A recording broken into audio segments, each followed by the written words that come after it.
Assalamu alaikum wa rahmatullahi wa barakatuh. Welcome dear students. This is me Asif Javed. I welcome one and all to EACT classes. As all of you know that I am teaching you quantitative aptitude, but in today's lecture I will be teaching you something else, something which is very concerning to your English portion. So I will be teaching you tenses in today's lecture, and I will try to cover each and every tense in one lecture only, and I will also provide you with some examples. So let us start today's lecture.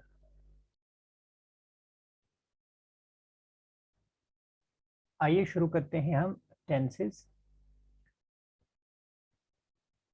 We will discuss about tenses. If we look at the word tense, it has come from Latin word tempus, which means time.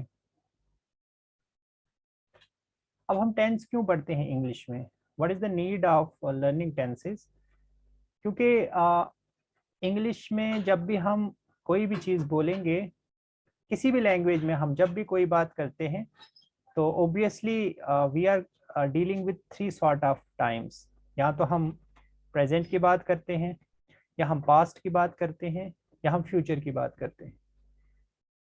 तो इसलिए English में भी जब हमें future में कोई बात करनी होगी, तो उस वक्त टेंस का यानी उस वक्त सेंटेंस का स्ट्रक्चर क्या होना चाहिए. जब हम प्रेजेंट में कोई बात कर रहे हैं, उस वक्त आपका स्ट्रक्चर क्या होना चाहिए सेंटेंस का. इसी तरह से पास्ट में कोई बात कर रहे हैं, उस वक्त स्ट्रक्चर क्या होना चाहिए. All these questions are answered by the concept of tense in English. So this is a very important concept in English grammar as far as your English speaking is concerned, because whenever you want to speak any sentence in English, then you must know in which time I am speaking. Sometimes you may be talking about something which has happened in the past, so at that point of time you have to use past tense. Sometimes you may be interested in recollecting something which you are doing, which has you have done in the past, recent past. And sometimes you talk about your present, and you are also concerned about your future. So there are some instances in our life where we do use future. We do use sentences which has got an element of future tense. तो आज हम इसी के बारे में discuss करेंगे. तो देखिए, जैसे कि मैंने आपको कहा, क्योंकि जो ज़माना होता है वो तीन तरह के ज़माने हमारे पास हैं, तीन तरह के टाइम्स हमारे पास हैं. एक तो हमारा ज़माना हाल हो गया, यानी जो आज गुजर रहा है. इसी तरह से ज़माना माजी जो गुजर चुका है, और ज़माना मुस्तकबिल जो आने वाला है. तो इंग्लिश में इन्हें हम क्या कहते हैं? जो हमारा ज़माना हाल है उसे हम प्रेजेंट टेंस कहते हैं, यानी वर्तमान भी जिसे हम कहेंगे वर्तमान काल. दूसरा हो गया आपका पास्ट टेंस आ गया आपका माजी जो गुजर गया है आपका. और एक आ जाएगा आपका फ्यूचर टेंस, यानी जो आने वाला है. तो एक एक करके हम इन सब को डिस्कस करेंगे. लेकिन एक जनरल बात मैं आपको ये कहने जा रहा हूँ कि जितने भी ये हमारे पास टेंस हैं, ये तीन टेंस, ये फर्दर चार टेंसेस में डिवाइडेड है. यानी चाहे वो प्रेजेंट हो, चाहे पास्ट हो, चाहे फ्यूचर हो, ये सब के सब फर्दर चार में डिवाइडेड हैं. और वो चार सब के लिए सेम ही रहेंगे. वो क्या है? इंडेफिनिट, फिर आ जाएगा आपका कॉन्टिन्यूअस, फिर है आप परफेक्ट, और इसी तरह से परफेक्ट कंटिन्यूअस. तो ये तीनों टेंस जो है, इनकी फर्दर जब आगे आप सब डिवीजन करेंगे, तो इनकी सब डिवीजन में आपका इंडेफिनिट भी आ जाएगा, कंटिन्यूअस भी आ जाएगा, परफेक्ट भी आ जाएगा, परफेक्ट कंटिन्यूअस भी आ जाएगा. तो इस तरह से प्रेजेंट टेंस की अगर हम बात करें, प्रेजेंट टेंस में आ जाएगा present indefinite, present continuous, present perfect, present perfect continuous. Past में आ जाएगा past indefinite, past continuous, past perfect continuous. और फ्यूचर में आ जाएगा future indefinite, future continuous, future perfect और फ्यूचर परफेक्ट कंटिन्यूअस. तो कुल मिला के अगर हमें किसी भी जमाने में कोई भी बात करनी हो तो हमें इन 12 टेंसेस के बारे में पता होना चाहिए, तो इनकी हेल्प से हम किसी भी जमाने में कोई भी बात कर सकते हैं। So this is the basic introduction of tenses and their broad classification. इसके अलावा भी इंडेफिनिट को हम एक दूसरे नाम से भी पुकारते हैं, इसे कभी कभी हम सिंपल भी कहते हैं, और जो कंटिन्यूअस है इसका एक दूसरा नाम प्रोग्रेसिव भी है। तो इस तरह से अगर किसी बुक में लिखा होगा present simple, then present simple and present indefinite means one and the same thing. इसी तरह से कहीं प्रोग्रेसिव लिखा होगा तो progressive and continuous means the same thing. Similarly perfect continuous लिखा हो या परफेक्ट प्रोग्रेसिव लिखा हो तो इसमें आपको परेशान होने की कोई भी जरूरत नहीं है। कि जो 12 के 12 टेंसेस है ना, इन सब में आपस में कोरिलेशन है। अगर उस कोरिलेशन को आप समझ पाओगे तो आई डोंट थिंक इनके जो रूल्स मैं आपको बताने वाला हूं वो रूल्स आपको ज्यादा परेशान करेंगे। सबसे पहले हम शुरू करते हैं प्रेजेंट टेंस, लेकिन इससे पहले कि मैं शुरू करूं कुछ बुनियादी बातें मैं आपको बताना चाहूंगा। देखिए प्रेजेंट टेंस में कौन से टेंसेस आते हैं। जब भी हम इंग्लिश बोलते हैं, इंग्लिश लिखते हैं, तो ऑब्वियस सी बात है क्योंकि हम अंग्रेज तो है नहीं, we are not English, so that's why whenever we are speaking English or whenever we are writing English, then we make sure that we also know the we actually make a picture of corresponding Urdu or Kashmiri or whatever we want to translate. जैसे कोई भी आपको tense English में कोई भी sentence आपको English में लिखना होता है तो सबसे पहले आप अपने दिमाग में उसकी एक उर्दू इमेज लाते हैं, यानी एक जो सेंटेंस आपके दिमाग में घूमता है उसका उर्दू में क्या हम उसको कहेंगे। तो इस तरह से फिर जब वो उर्दू वाला सेंटेंस हमारे दिमाग में आता है, या कश्मीरी वाला या डोगरी वाला या पंजाबी वाला, जिस भी जो भी हमारी मदर टंग है, फिर नेक्स्ट स्टेप होता है हमारा कि उसको हम किस तरह से इंग्लिश में कन्वर्ट करेंगे। तो वो कौन से सेंटेंसेस होते हैं जो प्रेजेंट टेंस में आते हैं। तो देखिए प्रेजेंट टेंस की खासियत ये है, प्रेजेंट टेंस की हम बाकायदा इसकी शुरुआत करते हैं। आइए देखते हैं प्रेजेंट टेंस को।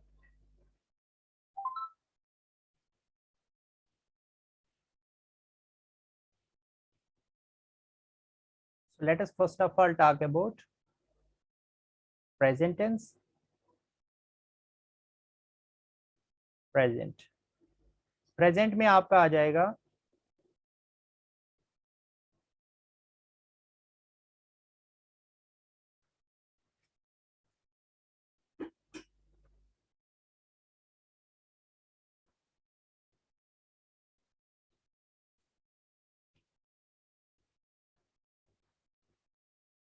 प्रेजेंट सिंपल या प्रेजेंट इंडेफिनिट भी आप इसको कह सकते हैं।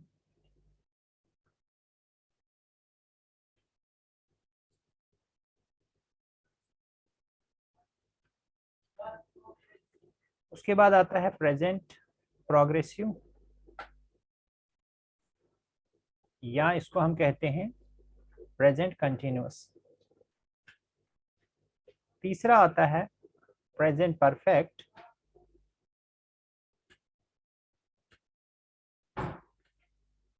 Present perfect continuous.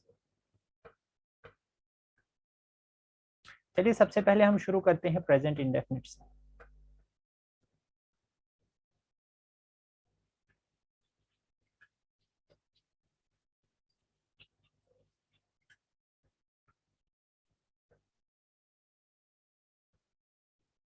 Present indefinite और सिंपल। अब आप इसका रूल बताने से पहले आपको ये पता होना चाहिए कि किस किस्म के टेंस हमारे दिमाग में चल रहे होंगे जिनको हमें इंग्लिश में ट्रांसलेट करना होगा, तो वहां से हम ये पता लगाएंगे कि ये प्रेजेंट इंडेफिनिट वाली कैटेगरी में फॉल करता है।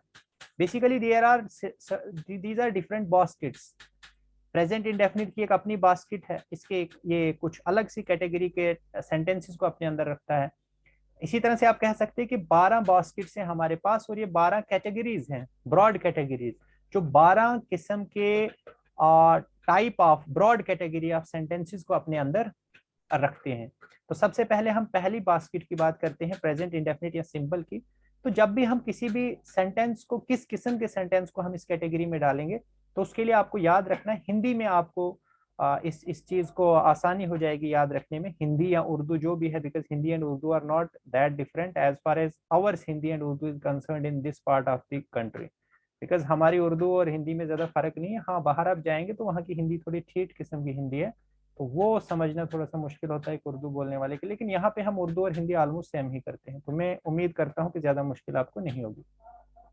तो सेंटेंसेस किस तरह के होते हैं देखिए, सेंटेंसेस होते हैं, मैं रोमन में लिखूंगा, ता है, ती है, ते हैं, ता हूं, ती हूं, इस तरह के। ये जो एंड में जिस भी सेंटेंस की एंडिंग इस तरह से हो, तो वो किस कैटेगरी में आ जाएंगे, प्रेजेंट इंडेफिनिट की कैटेगरी में। मिसालें इसकी बेशुमार हो सकती हैं, जैसे वो खत लिखता है, वो खत लिखती है, मैं खत लिखता हूँ, मैं सुबह जल्दी उठता हूँ। तो जो भी इस किस्म के जितने भी सेंटेंसेस हैं जिनमें लास्ट में आपको ता है, ती है, ते हैं, ता हूं, ती है, इस तरह के जो है ताते ती जो लास्ट में आपको दिखेगा और साथ में है भी दिखेगा, क्योंकि प्रेजेंट की बात कर रहे हैं, तो ये किस कैटेगरी में आ जाएंगे, ये प्रेजेंट सिंपल या प्रेजेंट इंडेफिनिट की कैटेगरी में आ जाएंगे। अब इसका रूल क्या होता है, इसका रूल होता है सब्जेक्ट, सब्जेक्ट हो गया जो काम कर रहा है, प्लस सब्जेक्ट के साथ हम लगाते हैं first form of verb, plus S या ई एस, लेकिन याद रखना ये ऑप्शनल है, this is optional, this is optional, this is optional, compulsory हर बार नहीं, इसके लिए खास एक सिचुएशन होगी, और प्लस ऑब्जेक्ट। और ऑब्जेक्ट भी जो है ये हो भी सकता है नहीं भी हो सकता है, इसकी कोई जरूरी नहीं है कि ऑब्जेक्ट होगा ही होगा। तो subject plus first form of verb plus S or E S plus object, लेकिन ये मैं सभी खाने यहाँ पे भर रहा हूँ जो पॉसिबल खाने यहाँ पे हो सकते हैं, जो भी पॉसिबल यहाँ पे ब्लॉक्स बन सकते हैं, तो यही मेजर ब्लॉक्स हैं, subject plus first form of verb plus S or E S plus object. लेकिन ये एस आर ई एस की बात मैं करना चाहूंगा, ये एस आर ई एस कब यूज होगा, it is use only in one case, it is use when subject is third person singular, when subject is third person singular। मैं उम्मीद करता हूं कि फर्स्ट सेकंड और थर्ड पर्सन को आपको पता होगा। फर्स्ट पर्सन वो होता है जो बोलता है, जैसे इस वक्त में फर्स्ट पर्सन हूं, जिसके साथ मैं बात कर रहा हूं जो इमीडिएटली मेरे सामने है, that is the second person, और जिसके बारे में हम बात कर रहे हैं that is our third person. तो थर्ड पर्सन सिंगुलर में कौन आएगा, जैसे he, she, Ram, Shyam, Ahmad, Gurdeep. So ये सब जो है ये किसमें आ जाएंगे, सीता, एटसेट्रा, ठीक है। तो ये जितने भी मैंने यहाँ पे लिखे हैं, ही, शी, राम, श्याम, अहमद, गुरदीप, सीता, ये सब के सब थर्ड पर्सन है और साथ में सिंगुलर भी हैं। तो अगर सब्जेक्ट आपका थर्ड पर्सन सिंगुलर है तो उस वक्त आप वर्ब के साथ एस या ई एस पी लगाएंगे। चलिए देखते हैं कोई सेंटेंस हम, लेट अस अप्लाई इट। जैसे मैं कहता हूं,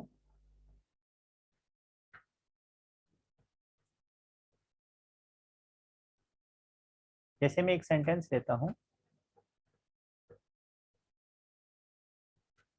तुम यहां आते हो, तुम यहां आते हो, तुम यहां आते हो। अब ते हो से मुझे एकदम से पता चल गया, ते हो से मुझे एकदम पता चल गया कि ये किस कैटेगरी में है, प्रेजेंट इंडेफिनिट की कैटेगरी में। तो एकदम से ये रूल हमारे दिमाग में आ जाना चाहिए। तो सब्जेक्ट क्या है, तुम मतलब यू, आते ये वर्ब है, आने को क्या कहते हैं, कम, और ऑब्जेक्ट भी है इसमें यहाँ, so you come here, you come here, आप यहाँ आते हो, ठीक है। एक दूसरा सेंटेंस लेते हैं, सपोज मैं कहता हूं अहमद खत लिखता है। तो अहमद थर्ड पर्सन सिंगुलर है, अहमद लिखता है अब राइट नहीं लिखेंगे, हालांकि फर्स्ट फॉर्म ऑफ वर्ब तो राइट थी, लेकिन अब राइट्स लिखेंगे। Why? Because Ahmad is third person singular. So Ahmad writes a letter. Ahmad खत लिखता है। Ahmad writes a letter.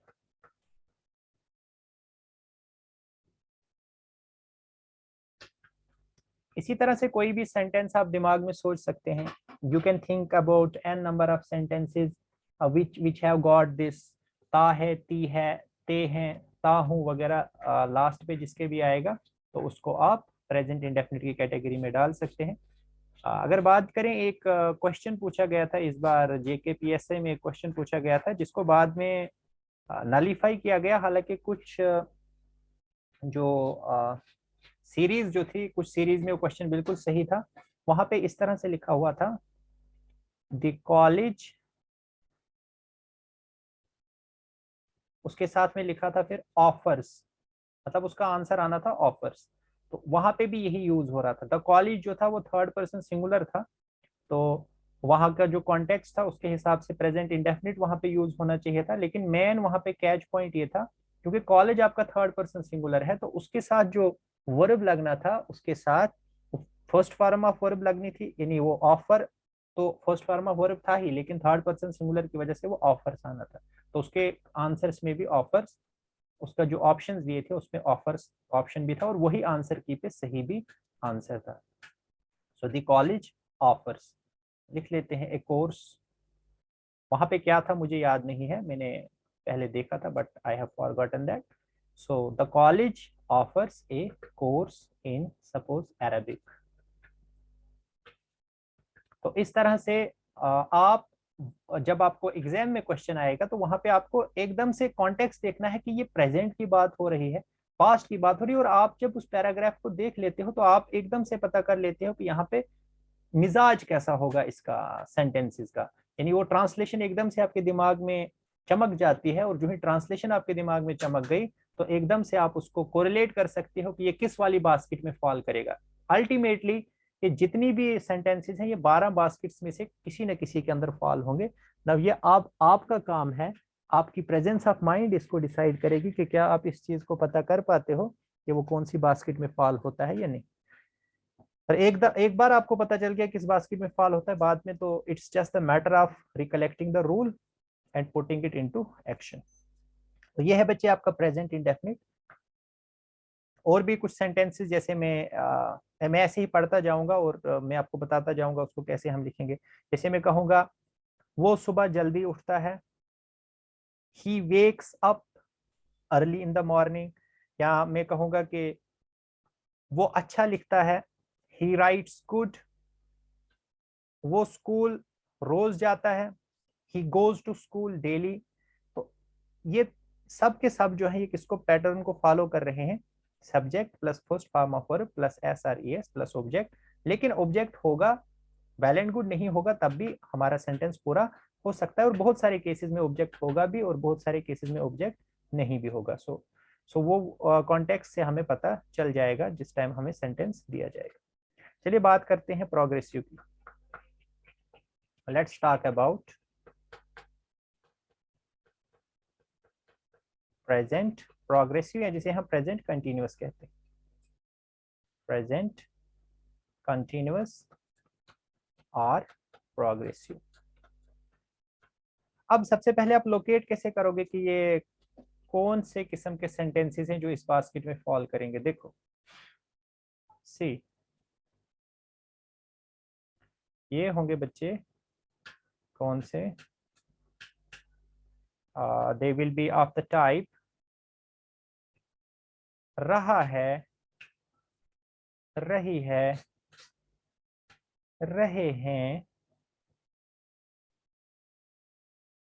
वगैरह वगैरह। इस तरह के जिनमें रहा है, रही है, रहे है, रही हूं, रहा हूं वगैरह वगैरह, जो इस तरह के लास्ट पे जिनके एंड पे इस तरह, जिनका एंड इस तरह से हो, जब हम उन्हें उर्दू में सोचें, जब हम उन्हें उर्दू में सोचें या उन्हें हम इंग्लिश में सोचें, उस इंग्लिश में हमें ट्रांसलेट करना हो तो इस तरह से हम उनको कर सकते हैं।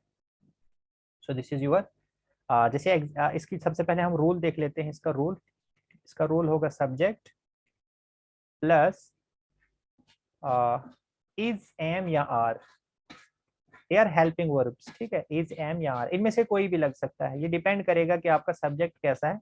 It will decide whether it has to take is, am और आर। सो वो सब्जेक्ट पे डिपेंड करेगा। Plus first form of verb plus ING, इसके साथ आईएनजी लगेगा, और प्लस ऑब्जेक्ट, दैट्स ऑल। ये है आपका रूल। अब एग्जांपल हम ले लेते हैं, जैसे वो खाना खा रहा था, वो खाना खा रहा था, खा रहा था, था नहीं सॉरी है, अभी हम प्रेजेंट पढ़ रहे हैं। वो खाना खा रहा है, तो वो हो गया आपका ही।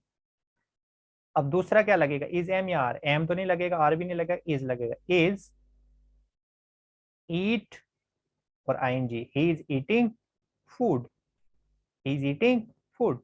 इसी तरह से आप ले सकते हैं, वो एक्सरसाइज कर रहा है, ही इज डूइंग एक्सरसाइज। और इसी तरह से आप सोच सकते हैं कोई भी सेंटेंस, मैं पढ़ रहा हूं, मैं पढ़ रहा हूं, आई एम रीडिंग। आप बोल रहे हो, यू आर स्पीकिंग। आप देख रहे हो पूरा यहाँ पे फॉलो हो रहा है। यू आपका सब्जेक्ट हो गया, इज, एम, आर से यहाँ पे आर आया है, फर्स्ट फॉर्म ऑफ वर्ब से स्पीक आया है, और plus ING, speaking, you are speaking.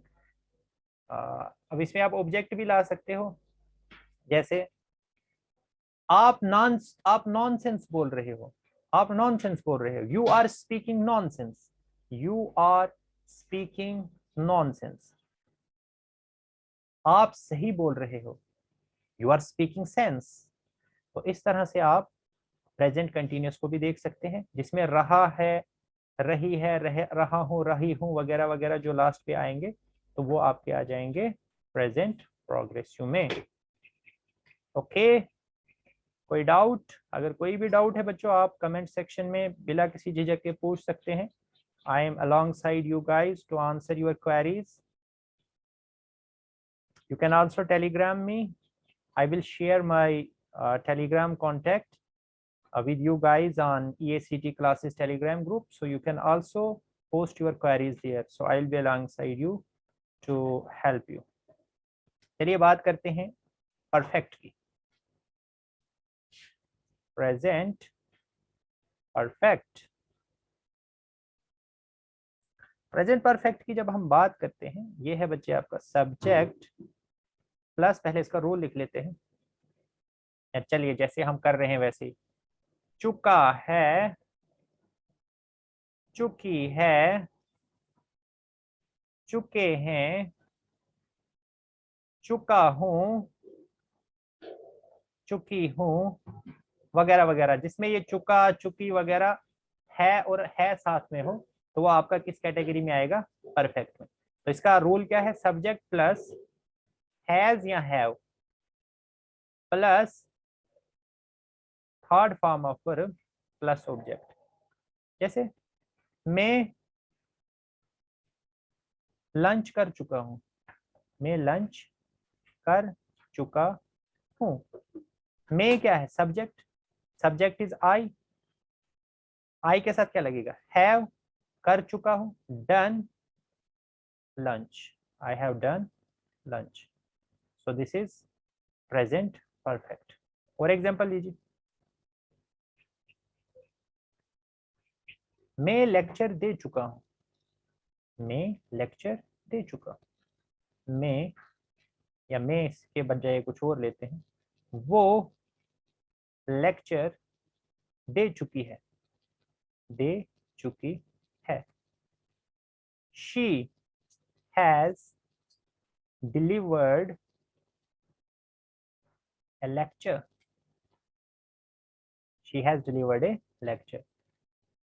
वो लेक्चर दे चुकी है, she has delivered a lecture। तो इस तरह से आप देख सकते हैं, जिसमें भी लास्ट में ये कैच पॉइंट यहाँ पे यही है कि जिसके लास्ट में ये आ जाएंगे, जो मैंने यहाँ पे रोमन में लिखे हुए हैं। ये रोमन में मैंने इसलिए लिखा क्योंकि इंग्लिश से सभी परिचित हैं, इंग्लिश का तारुफ सबको ही होता है। मैं यहाँ पे उर्दू में लिखता तो हिंदी वाले परेशान हो जाते, हिंदी में लिखता उर्दू वाले परेशान हो जाते, तो इसलिए मैंने किसी को परेशान नहीं किया है। सब खुश रहिए, मस्त रहिए, स्वस्थ रहिए।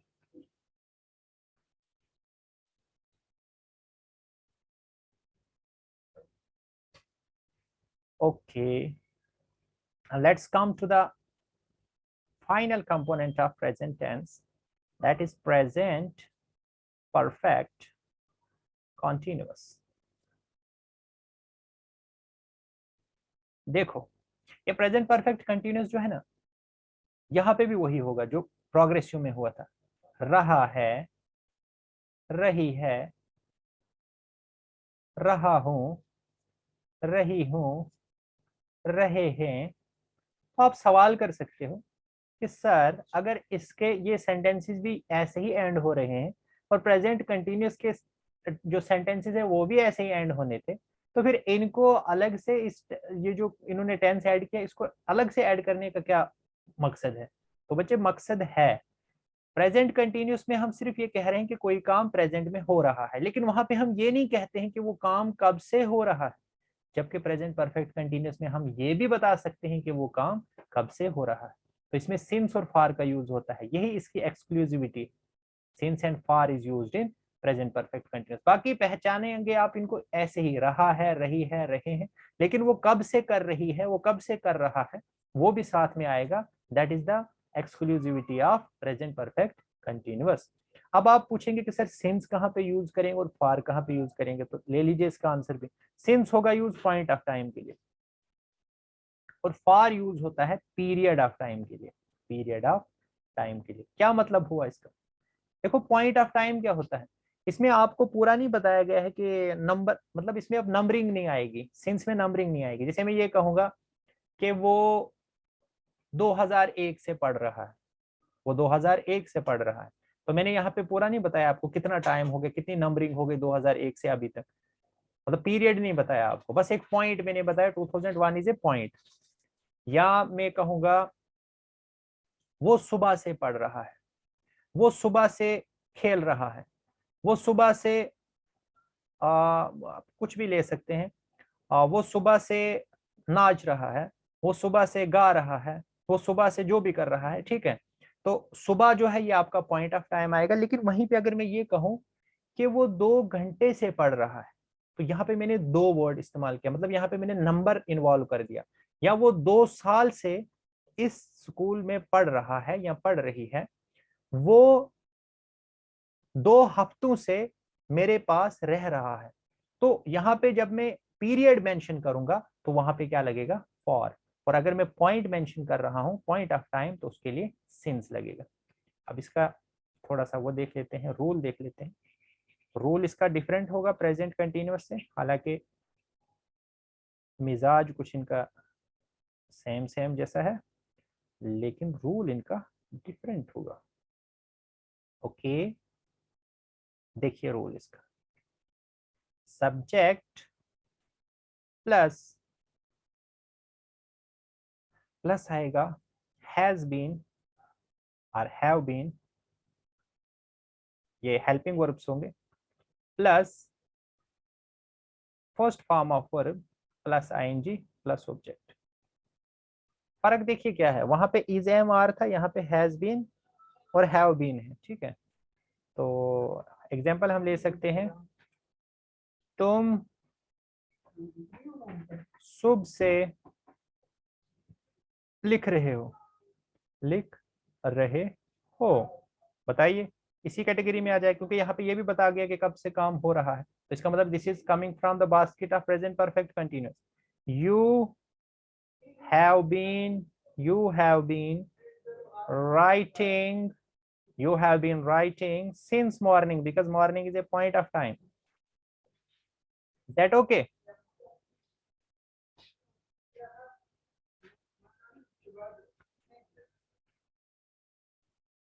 तुम 2 हफ्तों से यहाँ रह रहे हो, तुम 2 हफ्तों से यहाँ रह रहे हो। You have been residing या living here for last 2 weeks। तो इस तरह से आप किसी भी सेंटेंस को फिट कर सकते हैं प्रेजेंट परफेक्ट कंटिन्यूअस। क्लियर हो गया आपको? मैं चाहता तो था कि आज ही आपका पूरा टेंस खत्म करूं, लेकिन फिलहाल आप प्रेजेंट पे इस पे आप प्रैक्टिस कीजिए। उसके बाद कल हम पास्ट टेंस की बात करेंगे, उस पे हम कुछ एग्जांपल्स करेंगे। चलिए, लेकिन प्रेजेंट पे हम कुछ और एग्जांपल देखते हैं। पास्ट और फ्यूचर हम एक अलग से पार्ट में, यानी जो नेक्स्ट पार्ट आपका आएगा उसमें पास्ट को भी कवर करेंगे और फ्यूचर को भी कवर करेंगे। फिलहाल कुछ मैं और आपको एग्जांपल्स देता हूँ। Let me give you some examples. आप ये जो मैं लिख रहा हूँ यहाँ पे आप लिखेंगे और पॉज करेंगे और खुद से उसका आंसर देने की कोशिश करेंगे। मैं तो आंसर आपको दे ही दूंगा, लेकिन आप जो है उससे पॉज करेंगे, ठीक है? जैसे मैं आपसे पूछ रहा हूँ, आपको कन्वर्ट करना है इसको। तुम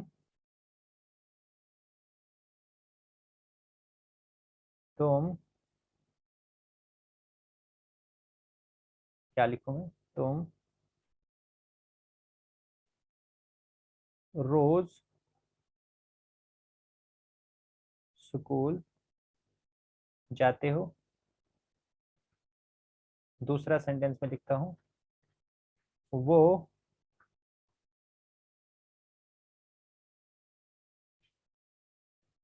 खत लिखती है। तुम खाना खा चुके हो।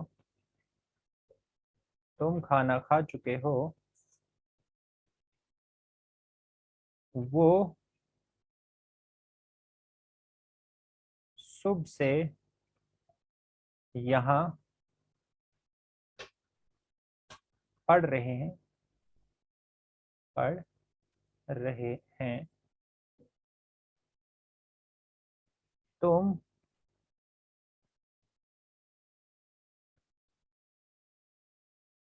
उससे देख रहे हो। इतने से सेंटेंसेस लेते हैं। तो सबसे पहले हम देखते हैं इसको, तुम रोज स्कूल जाते हो। तो एकदम से ते हो से आपने इसको पकड़ लिया कि प्रेजेंट इंडेफिनिट का है। तो प्रेजेंट इंडेफिनिट का रूल क्या था? Subject plus first form of verb plus S or E S if subject is third person singular plus object. तो सब्जेक्ट क्या आएगा? तुम, मतलब you. First form of verb क्या है? जाते हो, मतलब to go to school daily. To school daily. To school daily आ जाएगा आपका ऑब्जेक्ट।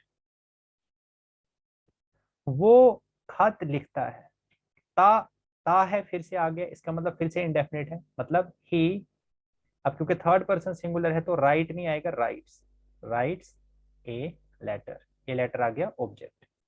वो तुम खाना खा चुके हो, ये आ गया परफेक्ट। परफेक्ट का क्या है?